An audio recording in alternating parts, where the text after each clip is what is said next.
A relação de Bolsonaro com as Forças Armadas não é acessória na análise que se faça de qualquer evento em que participe o capitão do Exército Bolsonaro. É uma relação orgânica. E ela é orgânica exatamente pela atuação dos oficiais generais em massa da sua geração, formada na MAN nos anos 70, que ocupam há 4 anos, praticamente, cabeça, tronco, membros, entranhas e alma da máquina governamental do Estado. O que estava presente nas avenidas do Brasil ontem era a parcela considerável da base eleitoral e militante de Bolsonaro e do general Braga Neto.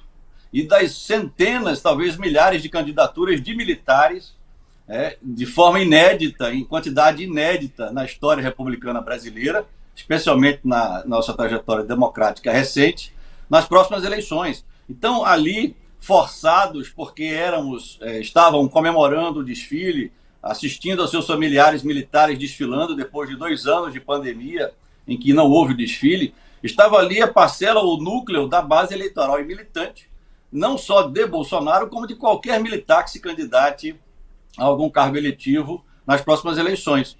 Então, ali é o que eu até sugeri de se entender esse fenômeno de ontem, né?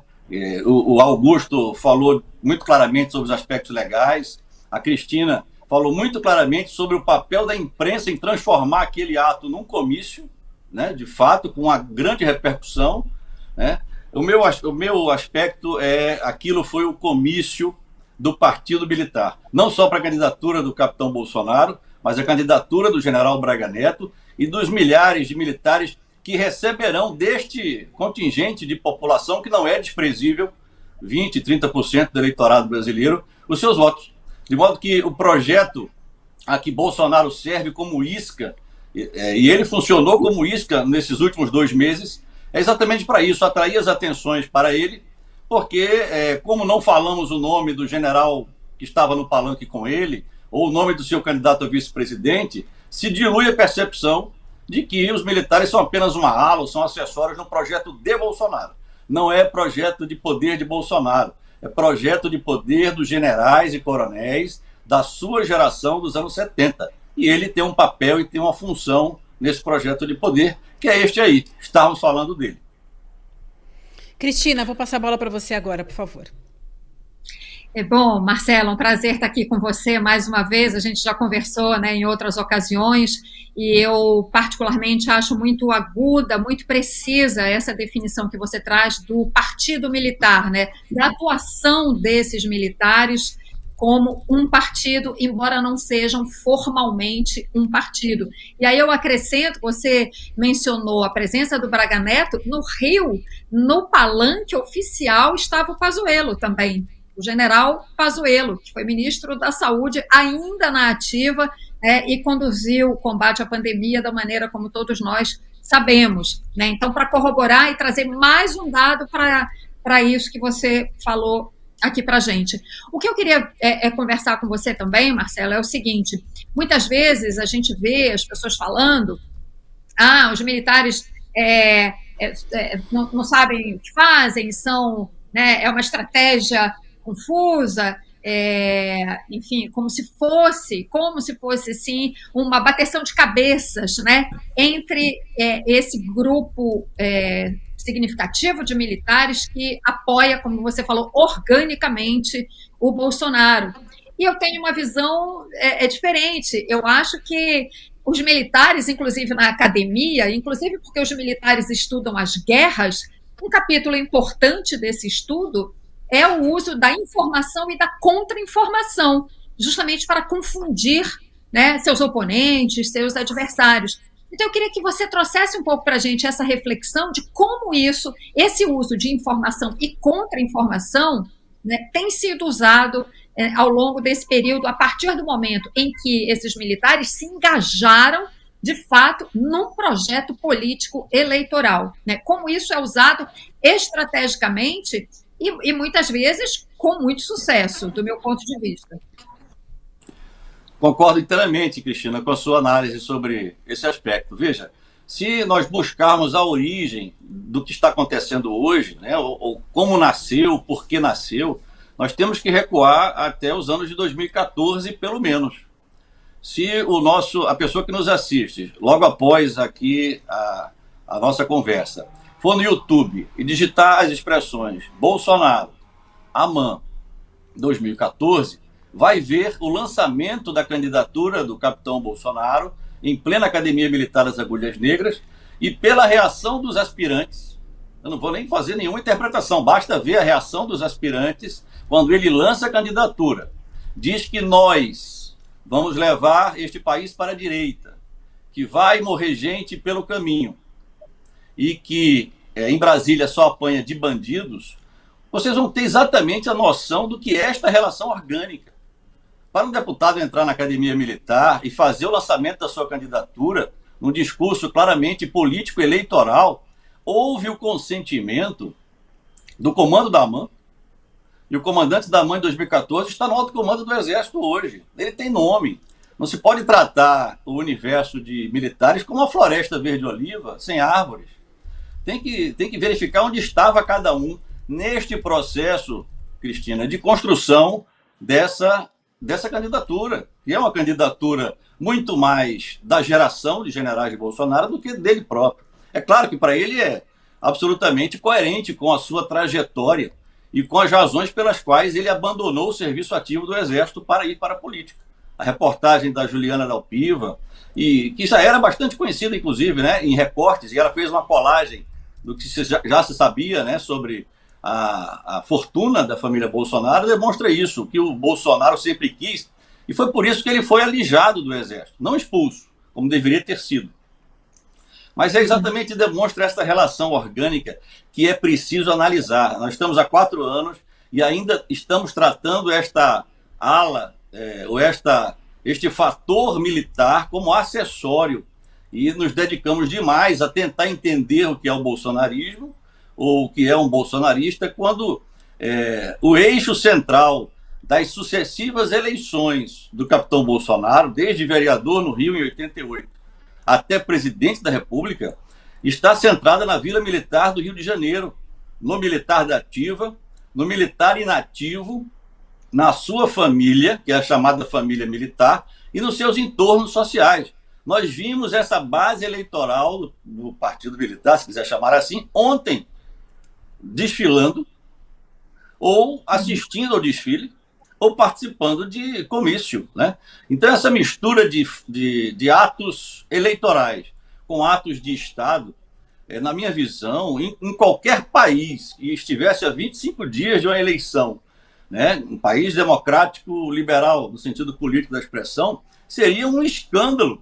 E os partidos de oposição estariam hoje, e talvez até os jornais, em vez de retratar, fazendo de conta que está criticando, né, mas retratando em grande regulares aquela reunião enorme, né, de pessoas nas ruas, assistindo ao desfile, muitas delas, estaria protestando e exigindo providências das autoridades que prometeram tomar providências, né? Me refiro ao Tribunal Superior Eleitoral, que só pode fazer algo se for provocado, né?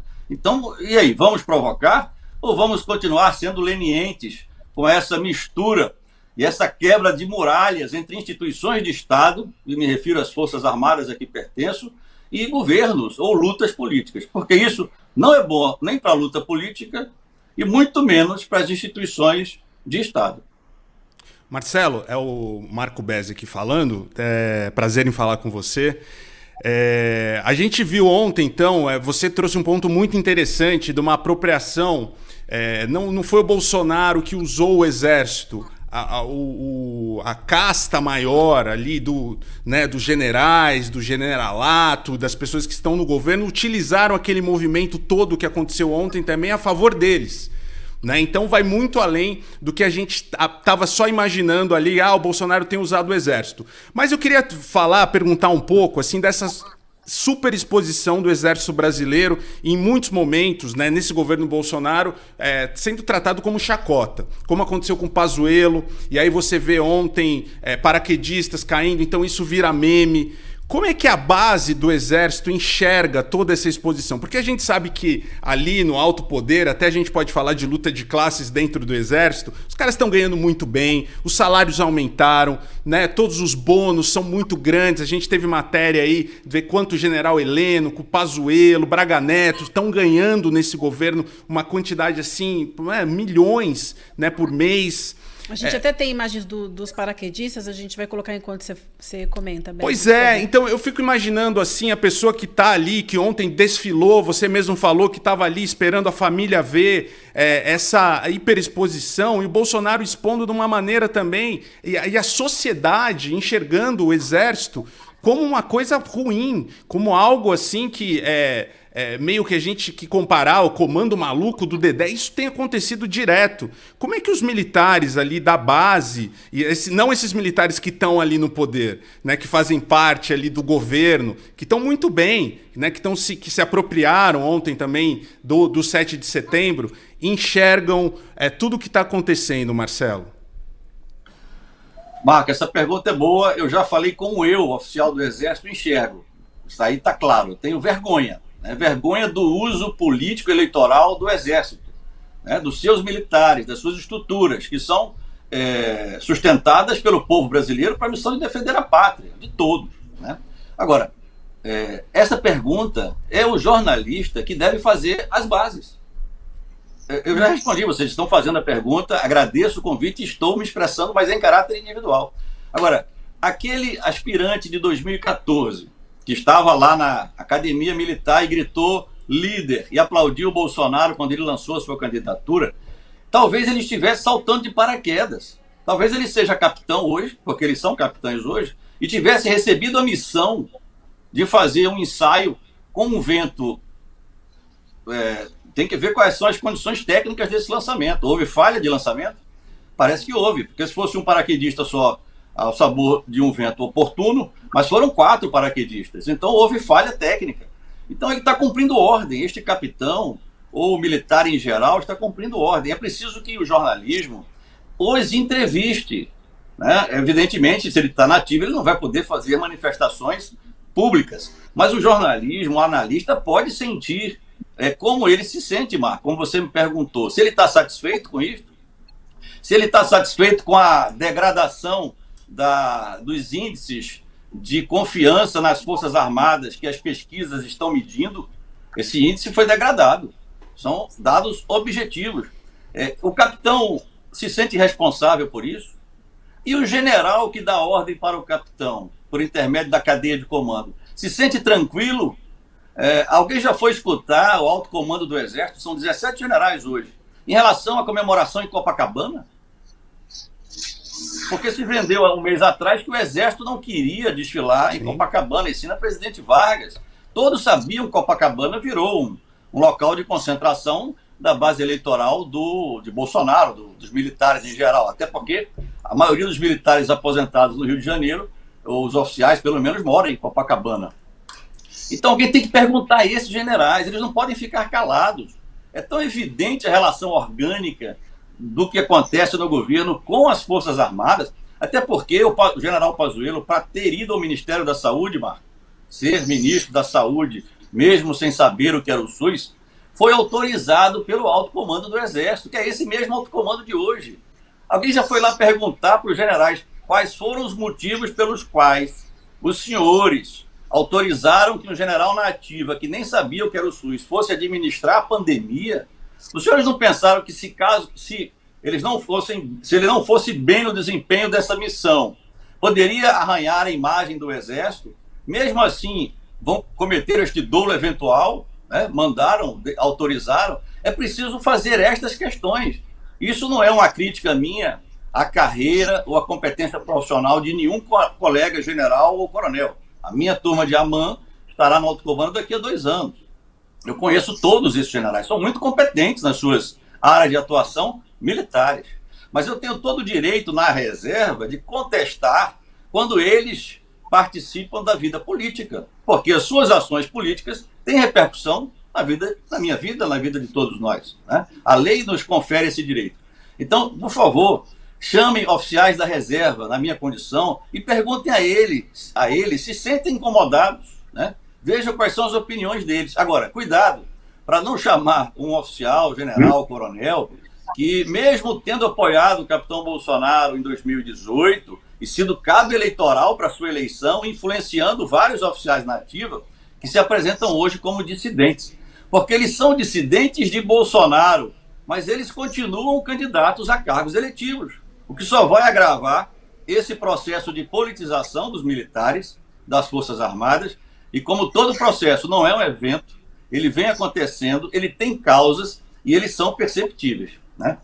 Então, acho que eu respondi, eu me sinto individualmente muito envergonhado, não só pelo capitão Bolsonaro, mas pelos meus colegas generais e coronéis que viabilizaram a candidatura, emprestando a credibilidade do Exército, até 2018, à candidatura de uma pessoa que o Exército se livrou em 1988, 30 anos antes das eleições.